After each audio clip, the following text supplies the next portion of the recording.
গ্রামের মাটিতে পরিশ্রমের ঘাম ঝরালেও শুধু সাফল্যই আসে না, তার সঙ্গে যদি যুক্ত হয় বুদ্ধি, পরিকল্পনা ও আধুনিক প্রযুক্তির ব্যবহার, তবে সেই পরিশ্রমে হয়ে ওঠে সাফল্যের নতুন গল্প। ঠিক এমনই এক অনন্য উদাহরণ সৃষ্টি করেছেন বক্সনগর বিধানসভা কেন্দ্রের উত্তর কলমছড়া বাগানবাড়ি এলাকার কৃষক সুধীর দাস। কৃষি দপ্তরের সহায়তায় প্রাপ্ত একটি পাওয়ার টিলারকে কেন্দ্র করে তিনি তৈরি করেছেন নিজের উপার্জনের নতুন পথ। প্রথমে নিজের জমিতে হাল চাষ করার পাশাপাশি এলাকার অন্যান্য কৃষকদের জমিতেও পাওয়ার টিলার দিয়ে হাল চাষ করে কিছু অতিরিক্ত আয় করতেন তিনি। কিন্তু এখানেই থেমে থাকেননি সুধীর দাস। আধুনিক প্রযুক্তির সহায়তা নিয়ে মোবাইলে ইউটিউব দেখে নিজের পাওয়ার টিলারকে রূপ দিয়েছেন একটি ছোট রাইস মিলে। এখন তিনি জমিতে হাল চাষ করার পাশাপাশি বাড়ি বাড়ি গিয়ে ধান ভাঙানোর কাজও করছেন। কৃষক সুধীর দাস জানান, এলাকায় এই পরিষেবার চাহিদা ক্রমেই বাড়ছে।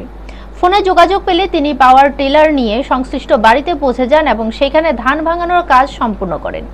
এতে একদিকে যেমন এলাকার মানুষ সুবিধা পাচ্ছেন, অন্যদিকে তিনি নিজেকেও ভালো উপার্জনের মুখ দেখিয়েছেন।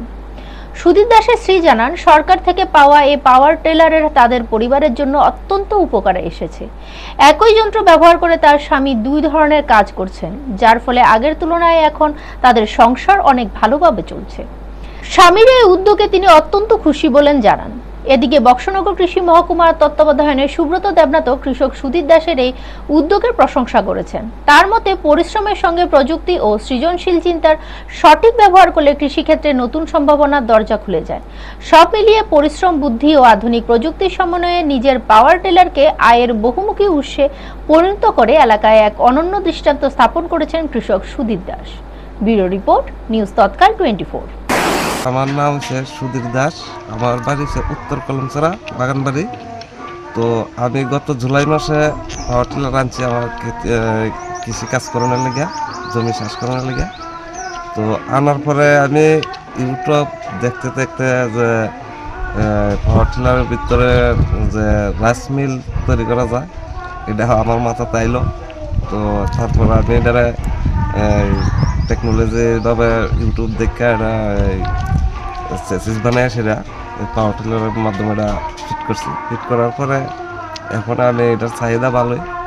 তো এটা দিয়ে আমি মোটামুটি উপার্জন করে মানে চললে ফিরে থাকতে পারি, বা পাশাপাশি এটা দিয়ে আমি সময়ে সময়ে মনে জমি জমি চাষ করতে পারি। জমি চাষ করে মানে আবার এদেরও কাজ করতে পারি। এইভাবে আমি চলতেছি আর কি। মোটামুটি উপার্জন ভালোই হয়, মানুষেরও চাহিদা ভালো আছে। উত্তর কলমছড়া বাগানবাড়ি। আমার স্বামীর নাম সুধীর দাস। এই যে পাওয়ার টিলারটা সরকারে দিছে, এটার থেকে আমরা অনেক উপকার হয়েছে, মানে দুদিকে কাজ করতে পারতেছি। টিলার বাংলাইতেছে, ধানও চূড়ানি হইতেছে, লাভ হইতেছে দুদিক দিয়ে। এতে খুশি আমার স্বামী যে এটারে মানে দেখে সেটা বানাইছে, এটার থেকে আমরা অনেক খুশি। আগের থেকে অনেক করে আমরা চলতেছি আর কি। দাসের যে ইনোভেশনটা, ওনার যে পাওয়ার টিলারের মধ্যে ডিটাচেবল রাইস ডিহাস্কার বা ধান ভাঙানোর মেশিনটা উনি লাগিয়েছেন, এটা কিন্তু একটা বলবো যে খুব একটা বড় ইনোভেশন। ওনাকে দেখে আশেপাশের চাষি ভাইরাও কিন্তু এইরকম ধরনের কোনো একটা স্টেপ নিতে পারেন।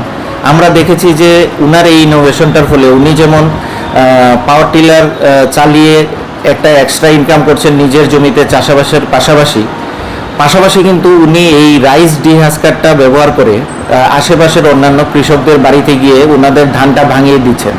তাতে করে একদিকে যেমন আশেপাশের চাষি ভাইদের একটা ট্রান্সপোর্টেশন কস্ট, যেটা দূরবর্তী কোনো স্থানে ধানটাকে বয়ে নিয়ে যেতে লাগতো, সেটা কিন্তু আজকের ডেটে লাগছে না, এবং ওনারা কিন্তু বাড়িতে বসে এই সার্ভিসটা পেয়ে যাচ্ছেন। দ্বিতীয়ত, আমরা যদি সুধীর দাসের কথা চিন্তা করি, উনার সঙ্গে কথাবার্তা বলে আমরা যেটা জানতে পেরেছি, উনার আজকের ডেটে মোটামুটিভাবে অ্যাভারেজ প্রায় মাসে 12 থেকে 13 হাজার টাকা একটা এক্সট্রা ইনকাম হচ্ছে।